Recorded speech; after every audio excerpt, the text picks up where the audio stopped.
Olá, meus queridos e amados irmãos em Cristo, a paz do Senhor. Você sabia que pecar, não é apenas na mente, pensamentos, palavras ou práticas pecaminosas? A palavra de Deus nos ensina algo muito interessante e daqui a pouco nós vamos aprender juntos.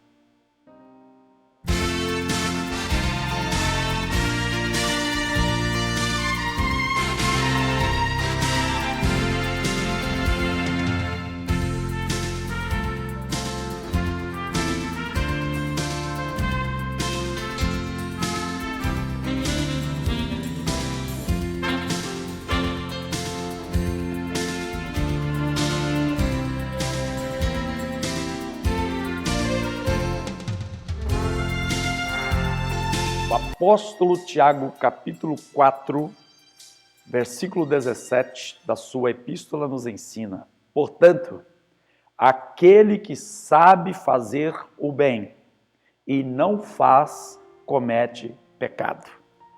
É interessante, porque biblicamente a palavra pecado dá origem a mártios. Ela traz na sua gênesis a implicação de erro. Errar o alvo, errar o objetivo. Desde o Éden, quando o homem errou, desobedecendo a ordem de Deus, a prática, ou seja, alimentar-se de um fruto proibido, foi exatamente a definição primeira do pecado. E de lá para cá não parou. Lamentavelmente, a raça humana, o povo antediluviano, pecou tanto, irmãos, que o dilúvio, na verdade, foi ato, apesar de muitos não entenderem, do amor de Deus. Porque se não viera o dilúvio, a raça humana deixaria de existir. Tamanha era a prática pecaminosa. E assim, durante todos os séculos de existência da humanidade, e todas, eu repito, todas as culturas admitem que conhecem o que é certo a fazer e conhecem o que é errado a fazer. Ou seja, mesmo a cultura mais primitiva, que nunca ouviu o Evangelho, que nunca ouviu falar de salvação, perdição, inferno, céu, eles admitem o pecado. E é interessante essa afirmação, porque isso significa que a questão do pecado não é local, não é cultural. A questão do pecado é universal. Venha comigo. Houve a necessidade, e isso para nós cristãos é muito claro, de que alguém viesse substituir os pecadores. No Antigo Testamento, na Antiga Aliança, os animais eram imolados, o sangue era derramado, e segundo todo o ensino bíblico, era feito sacrifício para cobrir os pecados de fala, de pensamentos, não é? E principalmente de ações pecaminosas do povo de Deus. Mas houve um que veio e morreu numa cruz, o Senhor Jesus Cristo. E o propósito maior da sua morte vicária, substituta, naquela cruz, foi possibilitar que qualquer pecador possa ter perdão, possa ter os seus pecados não cobertos, mas removidos.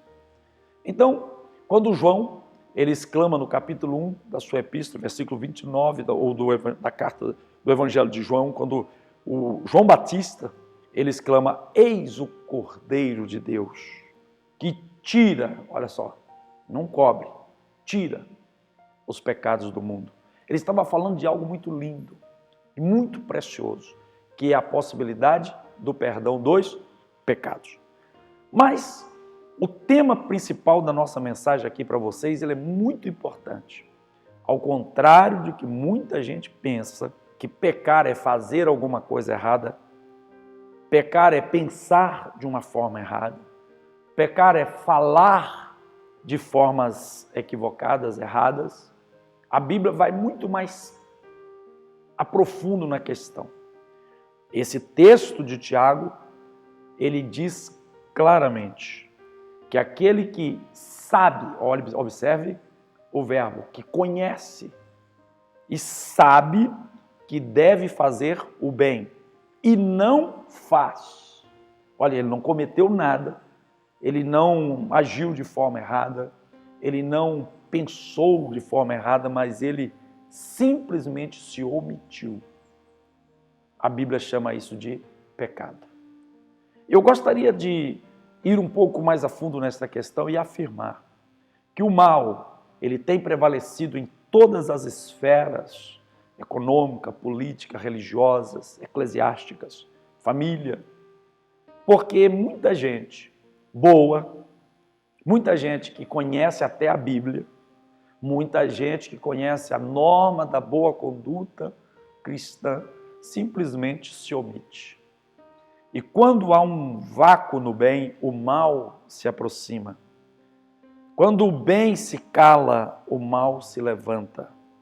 Quando o bem cessa de ser praticado, o mal ocupa esta posição. É o que nós vemos na humanidade. Todas as vezes que os profetas se calaram, deixaram de fazer o bem. Todas as vezes que os homens e mulheres de Deus se calaram, deixaram de falar a verdade. Todas as vezes que nós que sabemos o valor da fé, o valor da família, o valor da honestidade, o valor da fidelidade, e nós agimos, não, nós simplesmente nos calamos. Diante de tudo o que acontece, nós estamos literalmente pecando. Quem sabe a partir dessa mensagem nós vamos começar a agir mais em prol da justiça, do amor e da verdade, e não deixar que apenas alguém o faça por nós. Aqueles grupos equivocados que dizem, bom, o pastor está aí para fazer isso, eu nada preciso fazer. A obra missionária precisa de alguém, mas eu não tenho nada a fazer. A Bíblia chama de pecado, a menos que você não conheça, a menos que você não saiba, mas se você sabe da necessidade de alguém, se você conhece a realidade de alguém e simplesmente você se omite, você se lembra perfeitamente, todos nós conhecemos, a passagem de Lucas 10. Observe que o que Jesus censura não é que alguém praticou alguma ação errada. A Bíblia mostra que tanto o sacerdote quanto o levita, que eram do templo, portanto tinham conhecimento das ordens de Deus sobre amar a Deus e amar ao próximo.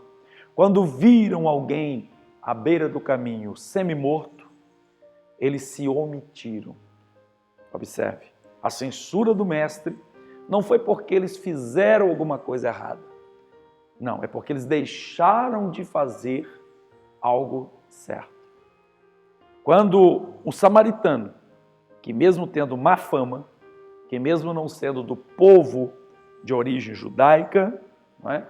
Porque era uma mistura, ele passou, viu alguém necessitado e se dirigiu, se aproximou, levando consigo azeite, vinho, dinheiro para pagar a hospedagem, um cavalo, um animal que pudesse transportar o ferido. Ele foi elogiado e nesse ato foi tratado por Jesus como alguém que amou o próximo. Então observe, quem sabe o bem que precisa fazer e vira as costas, ou se cala dizendo, isso não é comigo, eu não tenho nada a ver com isso, isso é problema do outro. Eu não tenho nada a ver com essa situação, que resolvam. Eu vou deixar para o outro resolver, eu vou ficar quietinho aqui no meu canto e deixa a casa pegar fogo, deixa o cano estourar e a água vazar toda, isso não é problema meu, é problema nosso. No momento em que você toma ciência, por alguma forma, de que algum bem precisa ser feito e você não faz, você peca. E nós precisamos urgentemente voltar a ser como os crentes da igreja primitiva, que tinham em comum a alegria, mas também tinham em comum o sacrifício. Então volte a fazer o que é certo, faça o bem, porque um dia nós prestaremos contas ao Eterno.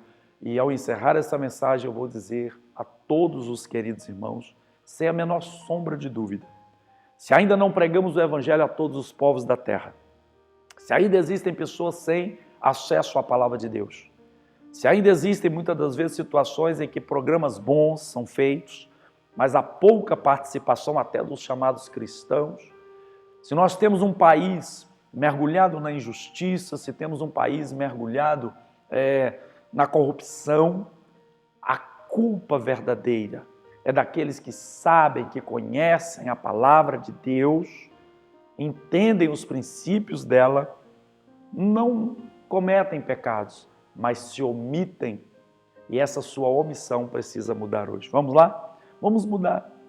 Vamos começar a entender que nós não somos chamados por Deus, não é, para ficar apenas fugindo do pecado. Nós somos chamados por Deus para praticarmos o bem. Que Deus nos abençoe e assim o sangue de Jesus Cristo, Filho de Deus, nos purifica de todo pecado. Amém.